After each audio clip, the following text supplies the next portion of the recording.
हमारी लाडली बेटी। पारिवारिक कहानी। शाम को आते हुए राशन लेते आना और हाँ मुन्ना की स्कूल में फीस भरनी है, उसके लिए पैसे देते जाओ। बीवी की इस मांग पर जेबें उल्टी करके दिखाने के सिवा बड़े के पास कोई दूसरा उत्तर नहीं था। माथे पर चिंता की शिकनों के साथ सवेरे तो बड़ा भाई अपने काम पर निकल गया, लेकिन उस शाम उसने पूरे परिवार के सामने इस आर्थिक संकट को दूर करने के लिए एक प्रस्ताव रखा। क्यों न हम उस प्लॉट को बेच दे जिसे बाबूजी ने लक्ष्मी को शादी में देने के लिए खरीदा था। बेटी को दी हुई चीज वापस नहीं मांगते, पाप लगता है। लक्ष्मी का जन्म होते ही घर खुशियों से भर गया था, तभी तुम्हारे बाप ने ये तय कर लिया था कि ये प्लॉट लक्ष्मी का है, जो उसे उसकी शादी में दे दिया जाएगा। माँ ने अपना विरोध जताते हुए कहा। कौन सी बेटी? वो बेटी जो प्रेम विवाह कर घर की इज्जत को खाक में मिला गई और पिताजी की अंतिम यात्रा में भी न शामिल हुई। बड़े ने टॉन्ट मारते हुए कहा। मेरा मुंह मत खुलवा यहाँ। कौन नहीं जानता कि लक्ष्मी को उस दिन गली के नाके से ही लौटा दिया गया था और उससे अपने पिता से आखिरी बार मिलने का हक भी छीन लिया गया था। माँ ने बेटी का पक्ष लेते हुए कहा। माँ के इस वार से दोनों बेटे चुप हो गए। ना बड़ा बेटा कुछ बोल पाया, ना छोटे बेटे के मुंह से कोई शब्द फूटा। थोड़ी देर की शांति के बाद छोटा भाई बोला। प्लॉट बेच तो देंगे, पर क्या लक्ष्मी कागजात पर दस्तखत करेगी? मुझे नहीं लगता वो हमारा भला सोच भी सकती है। आखिर है तो औरत जात, पुरुषों की परिस्थिति कैसे समझ पाएगी? काफी वाद विवाद और सोच विचार के बाद सब इस बात पर सहमत हुए और पड़ोस के मोहल्ले की लक्ष्मी की दोस्त को बोलकर लक्ष्मी को घर आने का न्योता दे दिया गया। अगले दिन सुबह से गली के नाके पर खेल रहे बड़े भाई के लड़के की बुआ आ गई, बुआ आ गई की आवाज सुन घर वाले चौकन्ने हो गए। दोनों भाई मन में द्वेष और नफरत के साथ उसको कैसे घर में आने के लिए कहे, इसी दुविधा में थे। वो कहते हैं न, जरूरत के वक्त गधे को भी बाप बनाना पड़ता है। उसी कहावत के हिसाब से दोनों भाई बहनें से बात करने के लिए तैयार हुए। दरवाजे पर जब बेटी और दामाद ने पूरे 7 साल बाद कदम रखा तो माँ की आंखें भर आई और दोनों को बड़े प्यार से घर के अंदर लेकर आई। बेटी और दामाद भी माँ का इतना स्नेह देखकर भाव विभोर हो गए। शाम को साथ में बैठे बेटी दोनों बेटों और दामाद के आगे हिचकिचाते हुए माँ ने ही प्लॉट का मुद्दा उठाया। लक्ष्मी को थोड़ा अंदेशा था कि कोई बड़ी बात होगी। लक्ष्मी उसी दिन से ये सोच रही थी कि ऐसी क्या बात हो सकती है कि जो खड़ूस भाई उसे बाप का मुंह भी दिखाने के खिलाफ थे, वो अचानक इतने कैसे पिघल गए। लेकिन अब उसको सारी बात समझ में आ गई। लक्ष्मी ने तिरछी नजर से पति की तरफ देखा तो वो बोल पड़ा।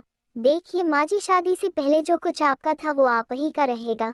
न उस पर मेरा या लक्ष्मी का कोई हक था, ना है, नहीं भविष्य में हम मांगेंगे। इसलिए आप निश्चित होकर उस प्लॉट के साथ जो करना है कीजिए। आप जहाँ कहेंगे हम वहाँ साइन कर देंगे।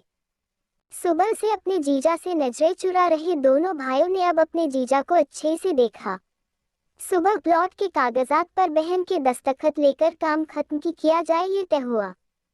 सब इस मीटिंग को खत्म कर उठ ही रहे थे कि टीवी पर अनाउंसमेंट हुआ कि आने वाले 21 दिनों तक देश में लॉकडाउन लगाया जा रहा है। लक्ष्मी के पति ने फोन पर बात करने के बाद कहा, अब हम क्या करेंगे लक्ष्मी? कल की बस भी रद्द हो गई है और 21 दिनों तक कोई बस नहीं है, हम तो फंस गए। इस खबर से दोनों भाई बहुत निराश हो गए, क्योंकि एक तो उनकी आमदनी कम थी और 2 लोगों का और खाने पीने का बोझा बढ़ गया था। लेकिन माँ अंदर ही अंदर खुश थी, क्योंकि इतने बरसों बाद घर वापस लौटी बेटी इसी बहाने कुछ दिन आराम से उसके साथ रह पाएगी। दोनों भाई छूटे सब्जी और फल बेचा करते थे। कुछ दिनों में ही लॉकडाउन के चलते और कोरोना वायरस के चलते लोगों ने उनसे सब्जियां और फल खरीदने बंद कर दिए। पहले से खराब उनकी आर्थिक स्थिति और ज्यादा खराब होने लगी और वह मन ही मन लक्ष्मी के कदमों को अशुभ मानने लगे। बहन और जीजा जी से उनकी यह हालत छुपी नहीं थी। लक्ष्मी के कहने पर उसके पति ने दोनों भाइयों की सब्जी और फल की रेडियो पर लोहे की रॉड और जालियां फिट कर दी। बाजार जाकर दोनों के लिए कैप, हाथों के दस्ताने और थोक के भाव से सब्जी और फल खरीद लाए। दोनों की रेडिया अच्छे से तैयार कर फल और सब्जियां ढककर दोनों भाइयों को टोपी और दस्ताने देकर जीजा जी ने उनसे कहा, एक बार इस तरह से धंधा करके देखो, शायद आपका मुनाफा बढ़ जाए। थोड़ी आनाकानी करने के बाद दोनों भाइयों ने जीजा जी के समझाए अनुसार धंधा शुरू किया। 2-3 दिनों बाद ही कोरोना से घबराए लोग अब ढकी हुई फल और सब्जियां और दस्ताने और सेफ्टी का ध्यान रखते बेचने वालों से ही फल और सब्जियां खरीदने लगे। इस तरह समझदार दामाद की वजह से धीरे धीरे दोनों भाइयों का धंधा अच्छा चलने लगा और उनके घर का गल्ला जो पहले खाली हो रहा था अब धीरे धीरे भरने लगा। माँ जैसे अपने मरे हुए पति से मन ही मन संवाद साधने लगी। देखो जी, आपकी लक्ष्मी सच में लक्ष्मी है। उसके पांव घर में पड़ते ही घर खुशियों से भर रहा है। दोनों भाइयों की आंखों में पहले जो गुस्सा था उसकी जगह अब शर्म ने ले ली थी। वह मन ही मन सोचते थे, क्या गलत किया था बहन ने जो हमने उसके साथ इतना बुरा सलूक किया। शादी ही तो की थी और शादी करने से पहले हमें बताया भी तो था। हम ही थे जो उसे स्वीकार नहीं कर पाए। दोनों भाइयों के मन में द्वेष और नफरत धीरे धीरे क्वारंटाइन हो गए। 21 दिन बाद जब दीदी और जीजाजी प्लॉट के कागज पर साइन करने जाने लगे तब दोनों भाइयों ने उन्हें रोक लिया और उनकी माफी मांगते हुए वो पेपर्स उन्हें देते हुए बोले, शादी के वक्त हमने आपको कोई तोहफा तो दूर की बात है, आपका हक भी नहीं दिया, लेकिन अब इस प्लॉट को स्वीकार कर हमें प्रायश्चित करने का एक मौका दीजिए। सभी के आंखों में खुशी के आंसू आ गए और माँ ऊपर देखकर बोली, देखा आपकी लाडकी ने आज फिर हमारा घर खुशियों से भर दिया। स्टोरी पसंद आए हो तो चैनल